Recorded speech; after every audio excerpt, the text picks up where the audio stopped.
Assalamualaikum warahmatullahi wabarakatuh. Halo, marhaba ya ashab wa zumala di Songkolingi 92 channel. Shu akhbarak, kefak, shalankun. Mudah-mudahan Anda semua selalu berada dalam keadaan sehat walafiat tanpa kurang satu apapun. Ala kulli hal, pada pagi hari ini Sabtu 22 Januari 2022 Anda disuguhkan tayangan kedatangan mahasiswa atau calon pelajar dan calon mahasiswa Indonesia yang tiba di ibu kota Republik Arab Suriah, Damaskus atau Dimashq kata orang Indonesia, Damsyik kata orang Arab, Dimashq, dan orang dari luar provinsi Damaskus menyebut Dimashq adalah Asyam.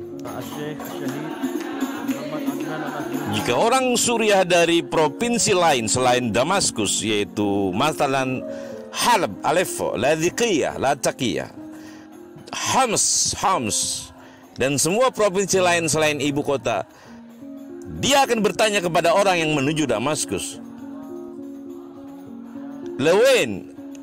Ilwen, kemana Anda?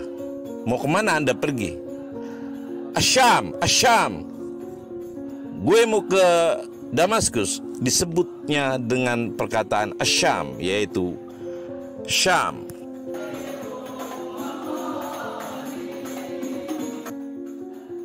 Sahabat Betawi, sahabat Indonesia, tampak di layar kaca sahabat Songkolingi 92 kedatangan puluhan calon mahasiswa dan pelajar Islam asal Indonesia yang akan menuntut ilmu di ibu kota Damaskus, Republik Arab Suriah. Mereka datang dari berbagai pesantren di Indonesia yang telah melalui mekanisme tes.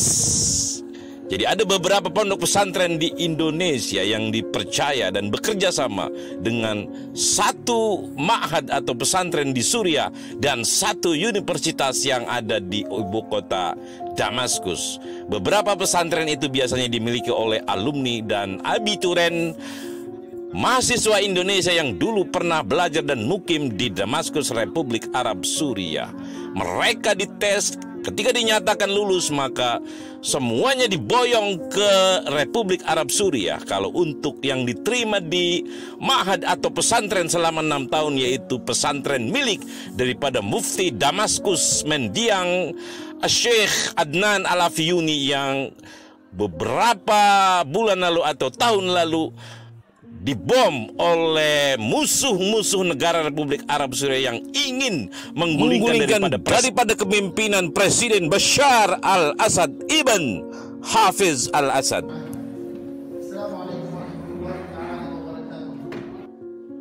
Selama menempuh pendidikan selama 6 tahun di Ma'had Syekh Adnan Al-Afyuni ini, mereka digembleng ilmu agama yang begitu mumpuni sehingga ketika pulang nanti akan menjadi ulama besar di Indonesia seperti halnya dengan Syekh Muhammad Salman yang menjadi Ketua Majelis Ulama Indonesia Kabupaten Asahan. Beliau adalah alumni Ma'had Aminiyah Damaskus, Republik Arab Suriah. Juga ada Gus Wahyuddin Ibn Haji Abdul Ghani Hafiz Al-Quran, anak Betawi yang kemudian menikah dengan Kiai besar di Jombang, Syekh Kiai Haji Nasrullah, dan sekarang Syekh Wahyuddin Al-Hafiz menetap tinggal di Jombang bersama anak dan istri beliau. Beliau juga adalah alumni Ma'had Aminiyah Damaskus, Republik Arab Suriah yang telah digembleng selama 6 tahun di Ma'had yang berada di Jalan Masjid Otostrad atau Masjid Jabal, Damaskus, Republik Arab Suriah.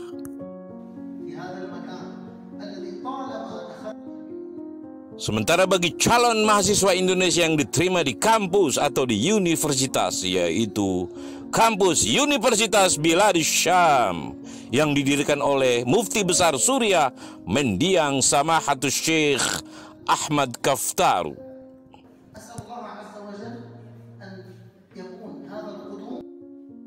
Ma'had Syekh Adnan Al-Afyuni dan Universitas Biladus Syam ini gratis, mendapatkan beasiswa, mendapatkan makan, minum, asrama, dan lain-lain, baju, pakaian, sepatu, makan 3 kali sehari, sarapan, al-futur, makan siang, makan sore atau malam. Itu bagi yang tinggal di asrama. Salah satu alumni Universitas Biladus Syam ini adalah Wakil Gubernur Jawa Tengah Gustad Yasin Maimun Zubair. Intinya kampus ini gratis meski dia tinggal di luar, paling dia bertanggung jawab dengan uang kos dan makannya. Tapi kalau untuk pihak Ma'had juga jarang yang tinggal di luar. Biasanya mereka diwajibkan untuk tinggal di asrama digembleng selama 6 tahun oleh para ulama besar dan guru-guru yang mukhlis, ikhlas. Mereka juga kerap berbicara selain bahasa Indonesia karena jarangnya masyarakat Indonesia di Damaskus, dan di dalam asrama itu banyak orang asing, maka setiap hari berbahasa Arab. Itulah salah satu kelebihan di Damaskus, Republik Arab Suriah, karena jarang orang Indonesia, maka mau tidak mau harus berbahasa Arab. Karena ketika ada murid dari Thailand ataupun Filipina tetap menggunakan bahasa Arab, karena orang Filipina dan orang Thailand tidak bisa berbahasa Indonesia, kecuali yang dari Patani, mereka berbicara bahasa Melayu, siki-siki bisa.